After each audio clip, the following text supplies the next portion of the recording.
third in our series on the spiritual basis or foundation of the Declaration of Independence, to read as a background a short, comparatively short, statement called "The First Robin" by Hayward Broun.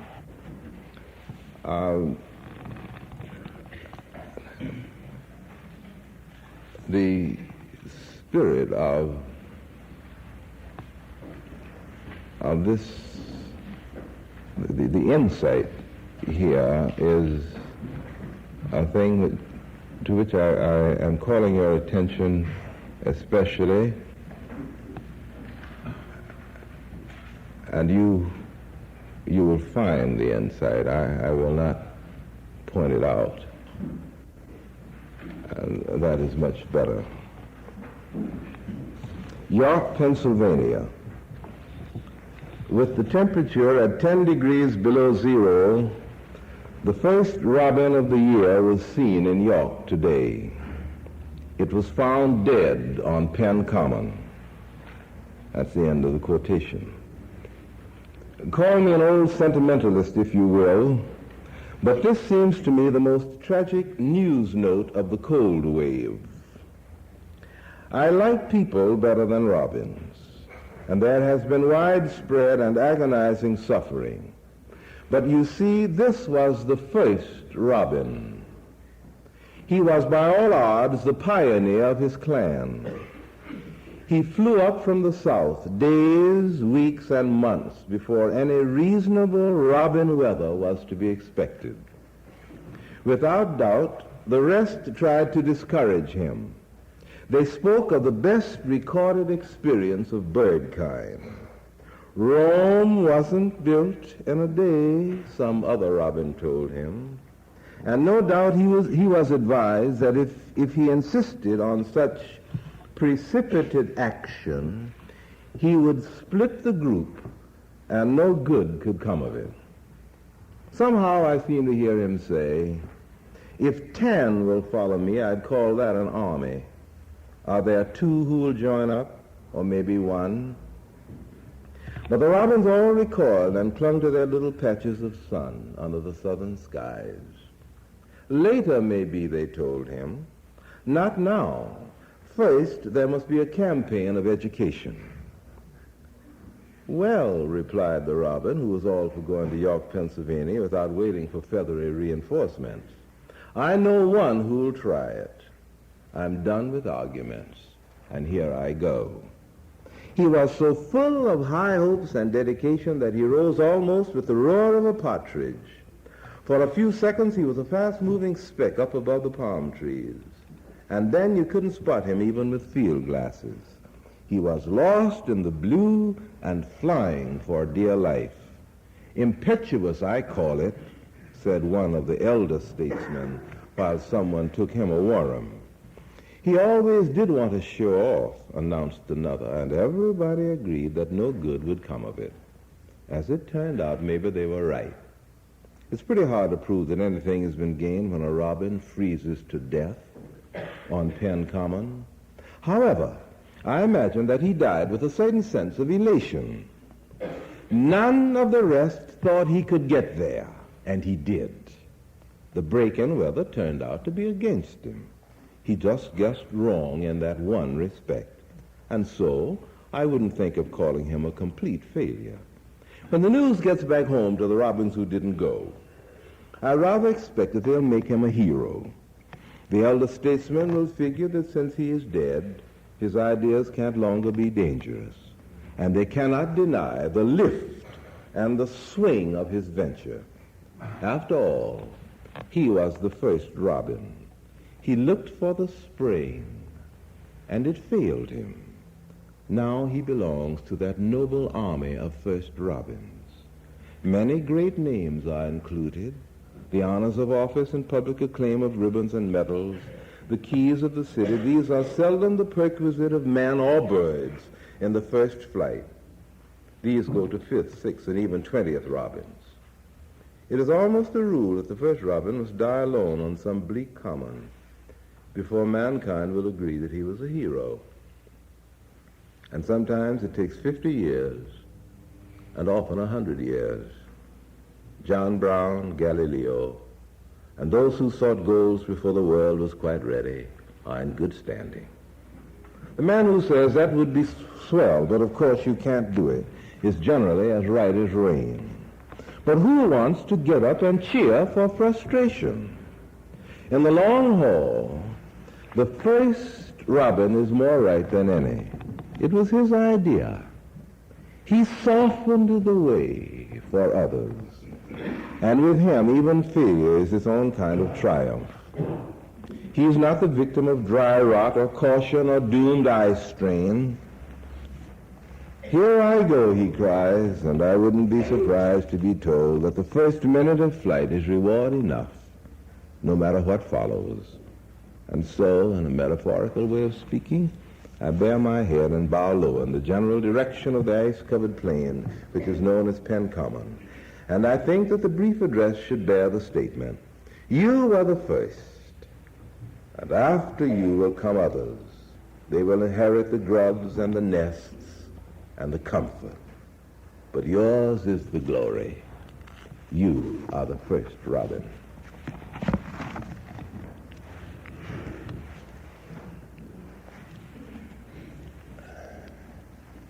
And endowed by their Creator with certain inalienable rights. And among them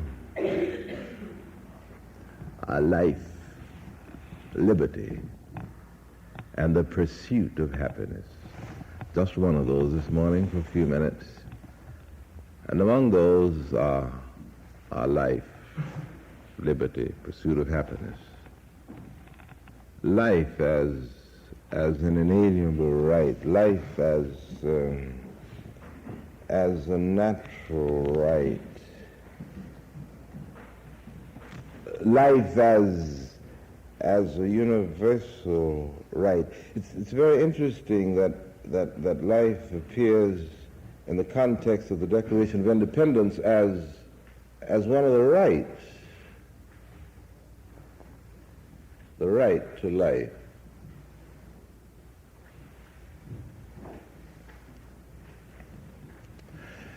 And the Declaration of Independence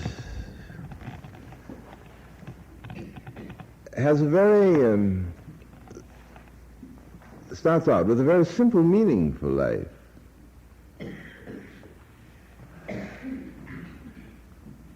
But as the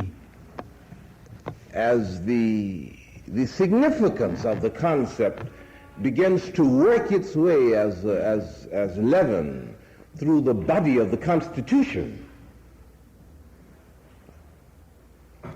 the concept of life widens and deepens.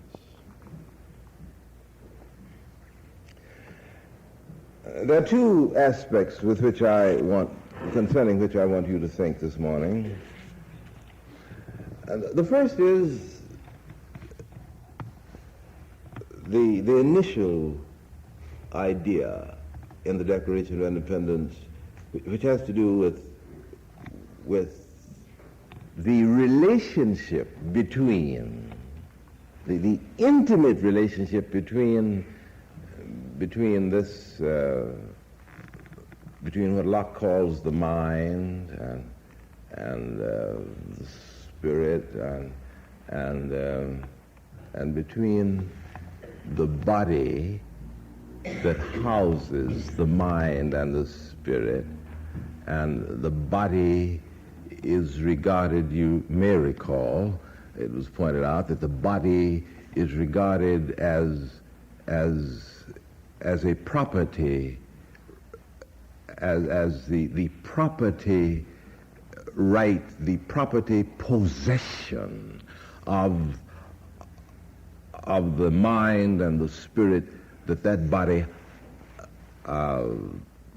houses or covers or protects, so that life is that delicate, balanced relationship that obtains when the mind, the spirit remain accommodated in the body. Now, when for some reason that intimate primary relationship is broken up and the house is vacated, then in its most elemental sense, life discontinues, so that the interest in the person, the interest in the body as expressed in the Constitution and in the Declaration of Independence is an interest that is rooted in the primacy of the relationship between this body, this property, and that which this body, this property, protects, namely the mind, the spirit, the life. Now let's look at that for a little.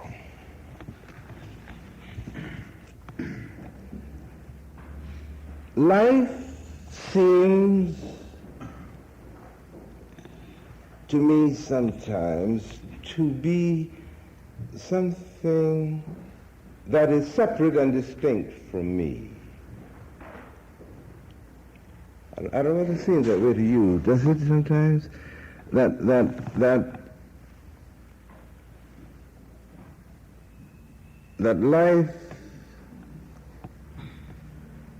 life is apart from me, that I reflect upon it, I watch its movement, its manifestations, I mean, but I seem to be an observer of life. And yet there's another sense in which life seems to be a part of the fabric of my nature.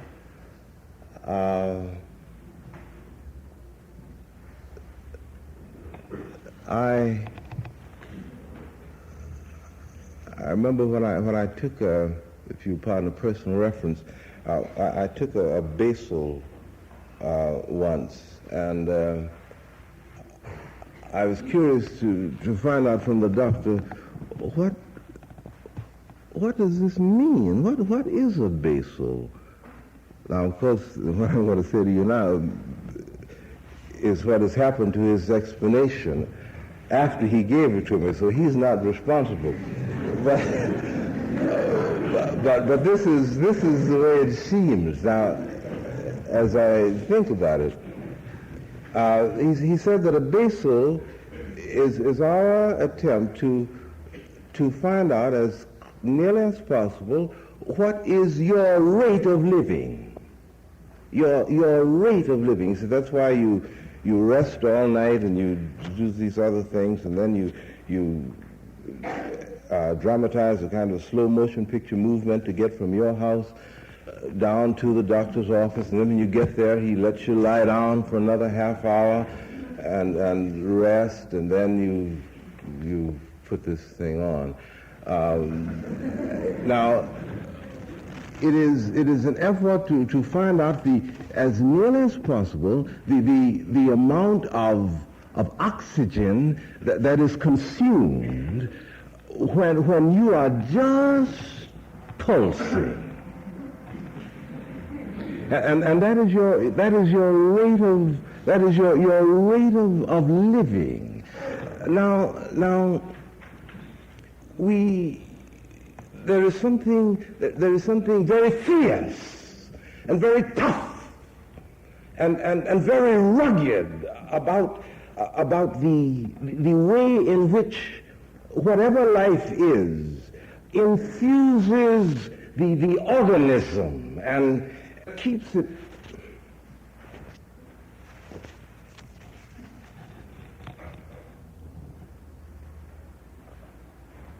raw life.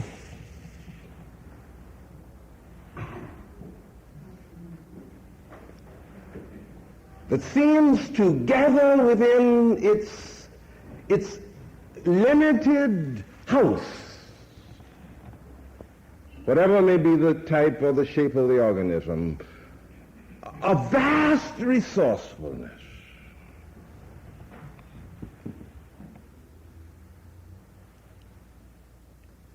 And it yields inch by inch, unless something so fundamental has taken place in the mind-organism that this urgency is relaxed.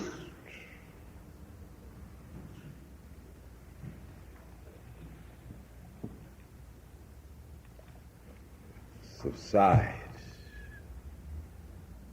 refuses to cooperate.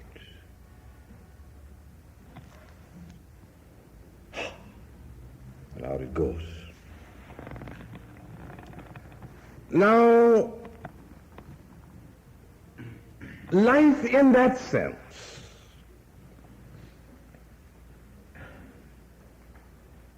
is rooted in the kind of resourcefulness that fights for its continuation, for its persistence,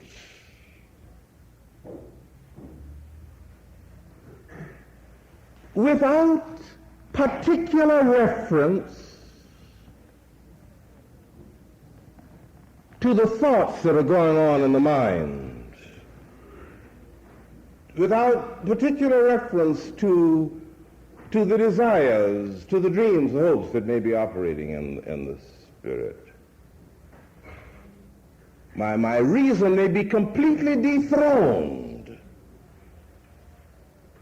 so that as far as any of the reflective processes of my mind and spirit are concerned, they have been reduced to a vanishing point, yea, they equal zero.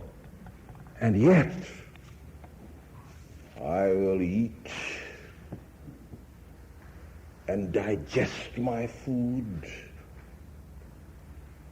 I may sink back into the arms of an elemental respiration that will keep me going long after the house is dark and all the windows have been sealed and the curtains pulled.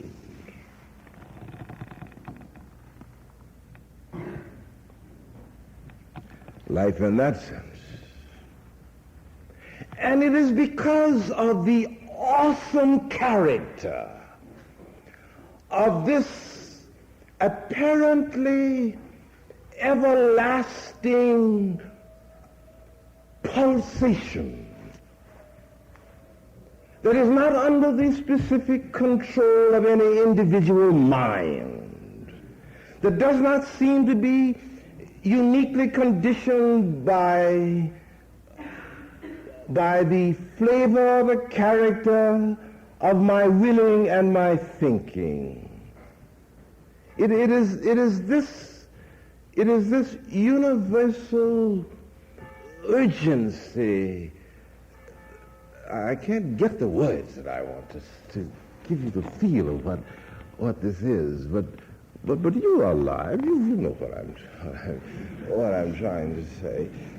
But it is this urgency, this universal push and rhythm and respiration.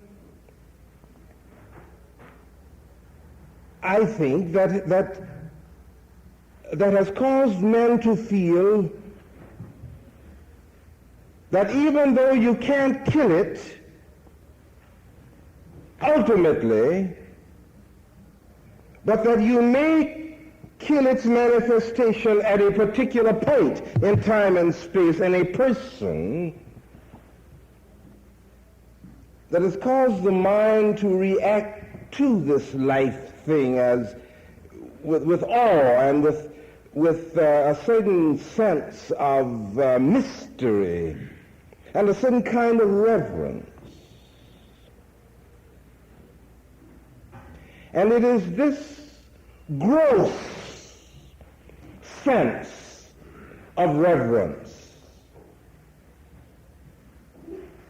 that is metaphysical in character. I mean, technically metaphysical, not the new kind of metaphysical, but technically metaphysical. It is this the metaphysical character of this that causes man again and again to have reverence for life. But we don't care anything about how they treat life. Reverence for life, but no regard for life. Because do you see the paradox? Because it is the urgency, the universal character, the mass push of life itself that carries with it the mood of reverence. And yet at the same time that causes the individual who's aware of that reverence to recognize the fact that he can't destroy life. And if he can only make your little life disappear, but it'll come up over there. So why be bothered much about killing a man? You know? And that's the logic of that. Unless it happens to be you. Then that's not so good. You see? Now, so there appears then in the laws always provisions for protecting this basic thing. And it is very interesting that the only conditions, the most persistent condition under which it is lawful for you to take an individual's life is the condition that obtains when that individual is trying to take your life. Self-defense, we call it. So if I can show that you're trying to kill me, then I, in my effort to keep you from doing that, if incidentally I kill you, then I am without guilt in the statute. It's very interesting, isn't it? But if an agreement can be worked out under which we decide that if human beings behave in this way or that way or the other way, then we have the right to take their lives. Then we may kill them without guilt. You see? And that is why always, wherever nations fight, it is very necessary that some kind of philosophy, some kind of metaphysic be worked out so that in the fulfillment of the demands of a national destiny, they will not at the same time create personally and collectively the kind of guilt that will destroy the integrity of the civilization. And that is why it is necessary.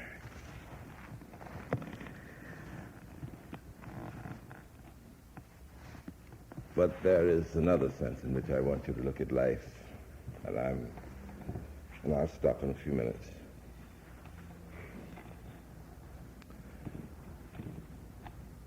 Under what circumstances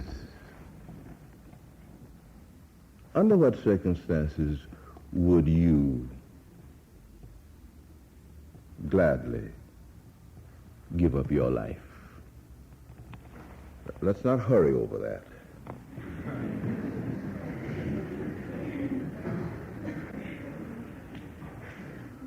Under what circumstances would you?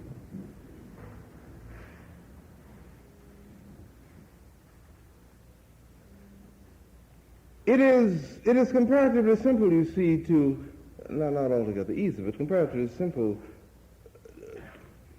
to give up your life once, to die once. You see, but when you think about the circumstance under which you would give up your life,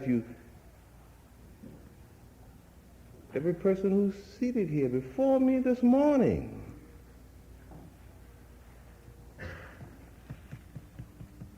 has died many times. Many times. Not once. Many times. And each time you yielded something, you did it on behalf of something which to you was more. What was it?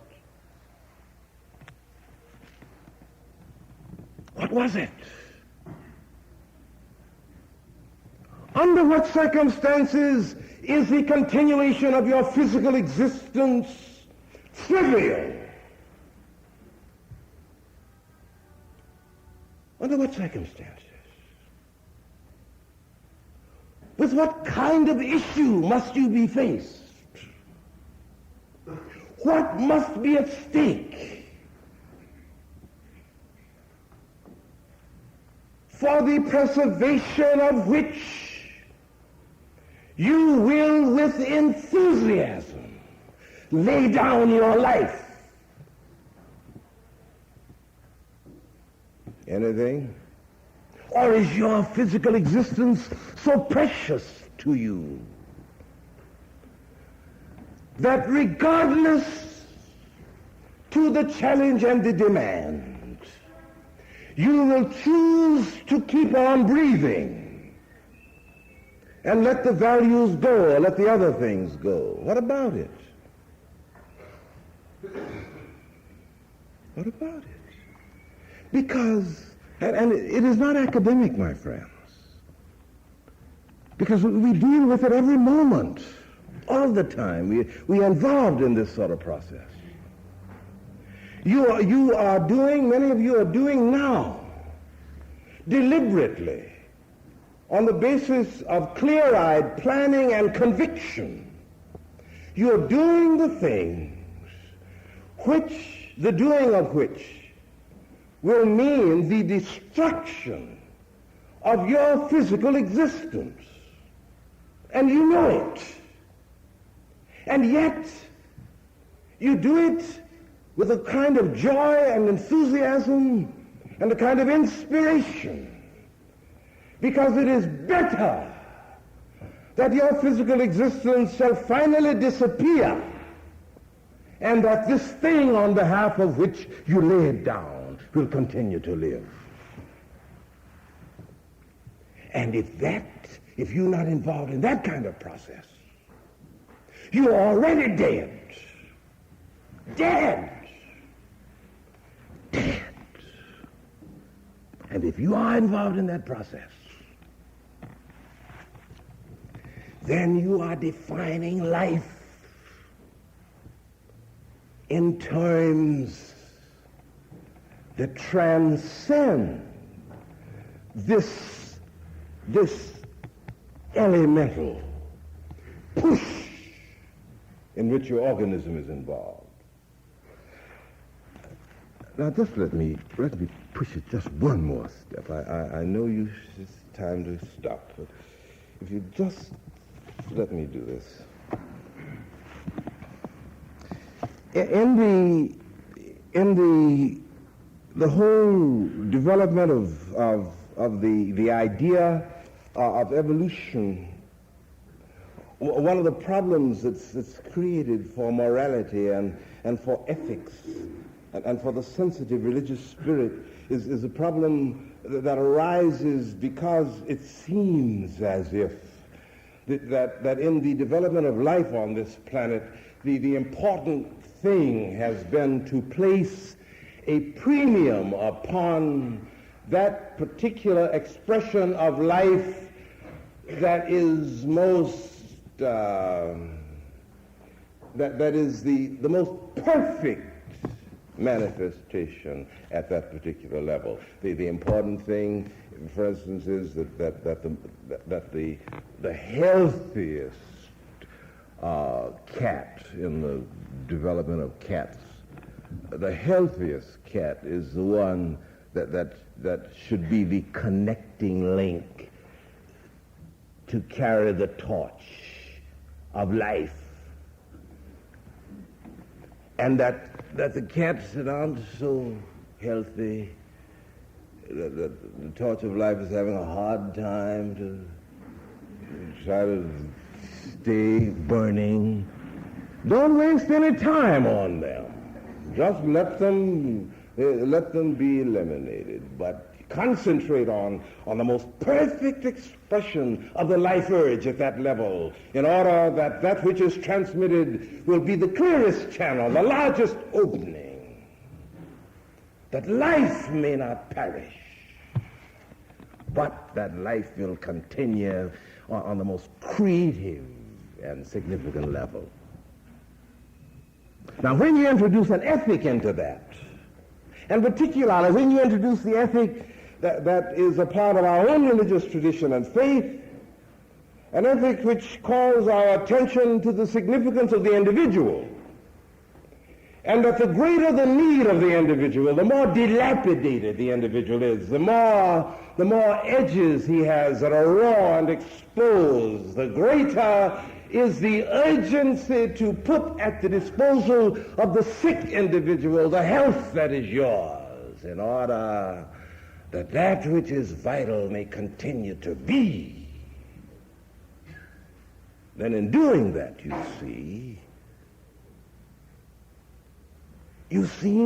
we seem to be acting contrary to the very process by which life has persisted on the planet. But when we look into it a little more deeply, we may discover that when I give up my life,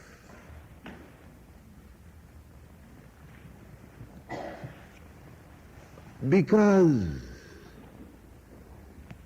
it is better that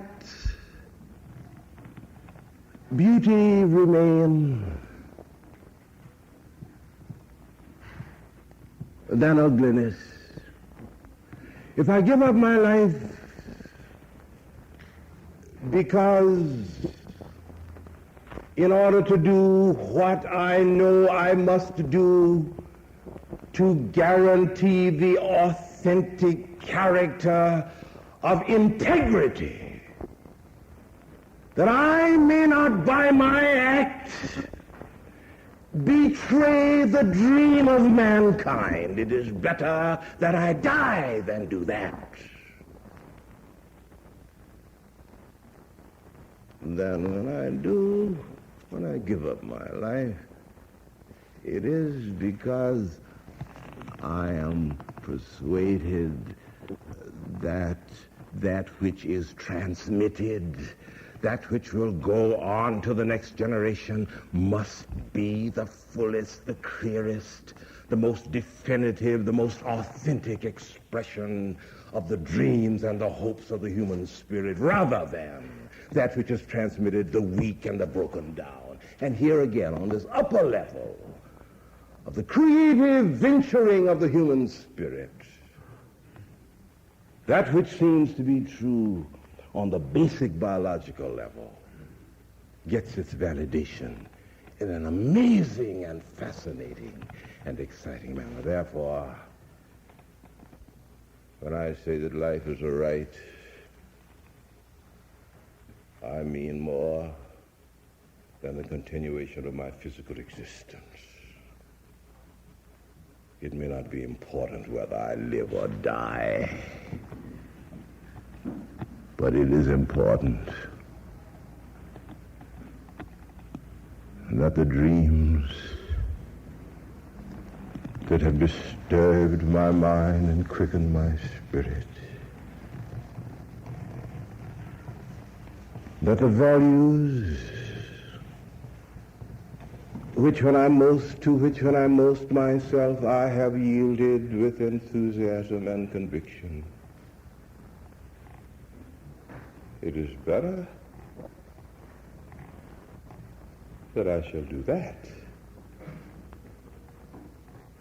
than that I shall continue living, eating, sleeping, breathing. And until I am ready to make that kind of choice,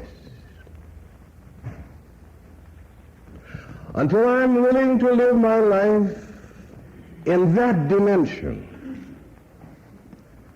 I will spend my energies trying to keep my body alive. And if you can put enough threat on the security that guarantees the continuation of my body, I will sell anything. Now, if I'm unwilling to live my life in this creative dimension, then it's a question that I ask myself over and over again, in season and out of season.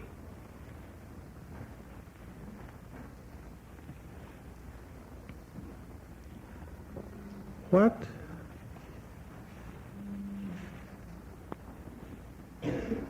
would I give in exchange for my life?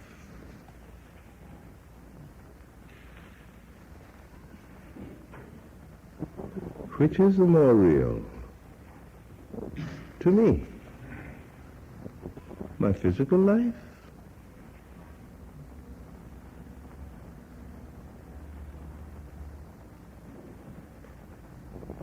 Or the life